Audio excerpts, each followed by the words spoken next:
तर विनायक राऊतांची सून गिरिजा राऊत फडणवीसांच्या भेटीसाठी जाणार आहेत। विनायक राऊतांची सून ही गिरिजा राऊत पत्राद्वारे फडणवीसांना निवेदन देखील देणार आहेत। विनायक राऊतांची सून ही फडणवीसांच्या भेटीसाठी सध्या पोहोचलेली आहेत आणि पत्राद्वारे फडणवीसांना त्या निवेदन देतील। ही दृश्य आपण पाहतोय, ज्यावेळी त्या मंत्रालयात फडणवीसांची भेट घेण्यासाठी पोहोचल्या त्यावेळची ही दृश्य आहेत। विनायक राऊत यांची सून गिरिजा राऊत यांनी मोठे आरोप केलेले आहेत। विनायक राऊत यांच्या कुटुंबियांविरोधात मानसिक छळ असेल, जादूटोणा असेल, फसवणुकीचा गुन्हा असेल, या सर्व संदर्भात आरोप केलेले आहेत आणि त्या संदर्भात पत्राद्वारे निवेदन देण्यासाठी मुख्यमंत्री फडणवीसांची भेट घेण्यासाठी त्या सध्या मंत्रालयात पोहोचलेल्या आहेत। गिरिजा राऊत मुख्यमंत्र्यांच्या भेटीसाठी पोहोचलेल्या आहेत। पत्राद्वारे त्या मुख्यमंत्र्यांना निवेदन देणार आहेत आणि ज्यावेळी त्या मंत्रालयात पोहोचलेल्या आहेत त्यावेळची ही दृश्य आपण पाहतोय।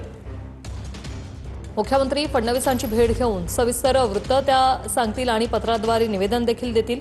जादूटोणा अघोरी कृत्य केलं असं आरोप जे आहेत ते गिरिजा राऊत यांनी केलेले आहेत। मात्र विनायक राऊत यांनी हे सर्व आरोप जे आहेत ते फेटाळलेले आहेत आणि मी चौकशीला सामोरं जायला तयार आहे असं देखील वक्तव्य त्यांनी केलेलं आहे।